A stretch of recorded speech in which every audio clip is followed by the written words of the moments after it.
I sit down. The immediate change in temperature makes me sweat. I take off my overcoat and set it on the back of my chair. I begin removing my sweater, then decide to leave it on. I know once I'm in my stationary position, I'll want it. It's too cold lately to really go out, so I've built in the ritual of coming here. It's probably no more than a 15-minute walk, but it's enough of a change in environment to keep me from getting too stir-crazy. It's a small space, maybe only 2 times the size of my bedroom. The floors are dark, exposed wood that have been warped through the years. I remember the first time I noticed this. It was because I dropped my pencil and watched as it rolled out from under my reach. The woman 2 tables over was watching also as it neared her and was courteous enough to bring it back to me. I haven't seen her since. There are 12 tables in the room, yet it never feels too confined. The ceiling is maybe 14 feet high, and there are large windows facing south. The light there is favorable, probably one of the reasons I chose this spot. The proprietor greets me and offers to bring my usual order. My language skills are poor still, so I never bother to try anything new to avoid the awkwardness. I like saying the same thing over and over again. In my head, I think those few words must sound fluent by now, a kind of disguise against those that might want to know where I'm from and what I'm doing in their country. It bothers me sometimes that many people believe being foreign is an invitation for conversation. It's even worse when I'm drawing. It becomes a spectacle. The best I can do is build a cloak of hostility around myself and try and look as utterly absorbed as possible. That way, people will feel themselves rude to interrupt my flow. I guess I could stop drawing in public, but I really do like the change in environment. I also don't want these people to succeed in depriving me of something I generally enjoy. The proprietor glances at my work when he brings me my drink, but does not comment. There are 5 other patrons at the moment, 2 couples and 1 alone. All of them seem very settled and have probably been here for over 30 minutes at least. I recognize one of the couples. It's actually nice not to understand what anyone is saying. I'll catch a word here or there, but for the most part, I'm able to push the conversations to the back of my mind. All I hear is a rhythmic cacophony. I'm also amused that while I'm sure I've been privy to many deep and intimate talks, I know absolutely nothing of the details. This couple, for instance, I'm sure actually isn't a couple. They always meet here, they never arrive together. They're very familiar. Maybe old school friends, possibly family, they could even be exes. This regular meeting seems almost more of obligation than enjoyment. They never stay more than an hour. If I could understand them, I'm sure I'd know instantly their relation, but I also don't care. The loner intrigues me. He has a little notebook out and keeps looking at his phone. He might just be distracting himself while he waits for someone, but the fact that he is not looking up makes me think not. People always glance longingly outward when they're waiting for someone, even when they're pretending not to be. This man just looks extremely involved in whatever it is he's doing. I assume I usually look this way too. I continue drawing. I'm not very focused right now, and whenever I look up to see what the loner is doing, I ruin my image. Each face is distorted. That nose is too long, those eyes don't match, those cheekbones are too elongated. Sometimes I think about how these distortions might actually be how someone looks. Every face I draw could be an actual human I've never met. I wonder if they would somehow feel ownership over my drawing. Sometimes I do draw the people here, though it would kill me if they knew it. I just do it to warm up. I know some artists that like to draw portraits and then give them to their unsuspecting models.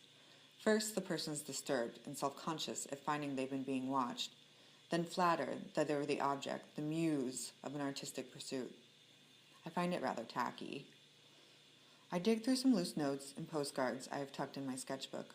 I find one with a nice angel on it. I don't remember which museum it's from. It's part of a paneled altarpiece, though. The angel kneeling on the left, holding a scepter. A woman sitting on the right with one hand up, the other turning the pages in a book. I like the chair she's sitting in, but otherwise find her side uninteresting. I like that neither character is really looking at anything. The angel seems to be blankly staring outward, towards his outstretched hand. The woman's eyes are cast downward and are practically shut. She has a softness in her position that makes me think she's quite close to falling asleep. She's certainly not reading the book. There are rays of light shooting down upon her. I admire how peaceful she looks. His position implies a much more purposeful intent. His right knee is to the ground, legs stretched out to the end of the frame. while his left foot rests in front. Most of his body is indistinguishable beneath his thick white robe and red shawl. His left hand seems to appear from nowhere, lightly grasping the bottom of his scepter. A floating, spiraling scroll wraps around the scepter, stopping just before the cross at the top.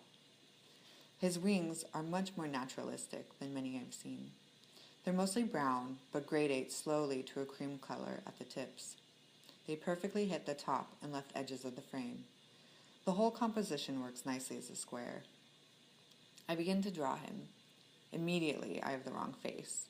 But I usually don't mind if the specific likeness is wrong. If I show to anyone later, it's most likely that they will not know the original. I'm sure I'll look at my own image enough that I'll even forget what's off. I move around a little, letting myself fill in and focus as I please. The drapery is fun to work on. I kind of just make random lines that imply fabric and form. So much of drawing is about tricks and illusions, trying to get people to believe they see something that maybe isn't there. I pause, study the postcard longer. I look up. The loner is leaving. He's standing, and I actually have a clear view of his face. It's dark and a little sallow. He's got a nice nose, though. I'm guessing he's over 40. He seems like a serious type, a man who likes to be right or be an expert on matters. He maybe wasn't always like that, but has grown more rigid with age. At least he seems passionate about something, though I don't know what. It's nice to watch someone else work. I wonder if he's done doing whatever it is he came here to do. I wonder if he'll come back. Maybe he'll make this his spot, like me. I notice the regular couple is about due to leave as well. Their conversation has been dying down. The woman just went to the bathroom, a sure sign she's edging her way out. I mean, they like one another a lot, but they've learned exactly when they've reached their capacity for each other. Seems like a healthy arrangement. A new group has arrived. 3 friends, all women. 2 have on what seem to be work clothes, the third gym clothes. It's probably lunch break. There are a lot of businesses in the area. The other friend must live nearby and offers to come join them on occasion. I remember doing that.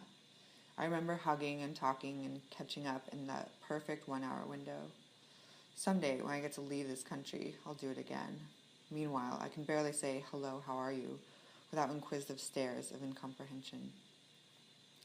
I keep working on my drawing. It actually doesn't take me long to get a significant portion of the image rendered out. I can keep going with shading and detail if I feel like it. The majority is set, though. The head, the hands, the clothing, the wings. It's kind of nice. He has a powerful presence, like someone who could actually save you.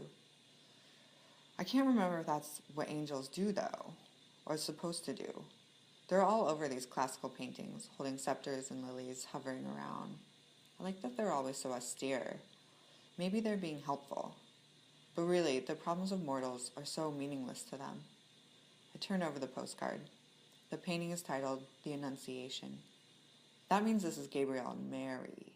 I realize that maybe all the angels I'm thinking of from paintings are actually this scene. It's funny how every generation warped their depictions of the setting. In this image, Mary is a radiant, relaxed-looking strawberry blonde, surrounded by beautiful, inlaid mahogany furniture. I realize for how much I look at classical painting, I know very little about the biblical stories behind them. I've told myself from time to time I should research and actually understand the settings, but I keep not doing it. I realize it's a little like not speaking the language. I accept that part is purely laziness, but also there's a certain openness for interpretation that's nice. I have to read into the details, the motions, the subtleties. I'm always forced to reconcile the whole image, because I don't know what's in play and what's not for the story to work. I sit back in my chair to see the full drawing better. There's a lot I could do, but I think I've lost the mood. The group of women are talking loudly, and I feel out of place in my solitude. I don't want them to wonder what's wrong with me and that I'm not doing what they are. I'd rather leave. There's still some sun left in the day, although my short walk home will undoubtedly be just as miserable as before. I imagine the cobblestones that I so often trip on, the curves, the turns of the streets, the cafes where lunatics sit out in front in order to smoke their cigarettes. There's no coat warm enough that could make that sufferable. I imagine the corridor to my apartment and the teenagers I always find sneaking drinks of liquor there. I see my door and the endless hours of imprisonment that await me. I motion the proprietor for my check and place my items back in my bag. I idly look at the screen of my phone while I wait to pay. I don't have service here, but want to look focused and serious. I pay my bill, put on my coat, and leave.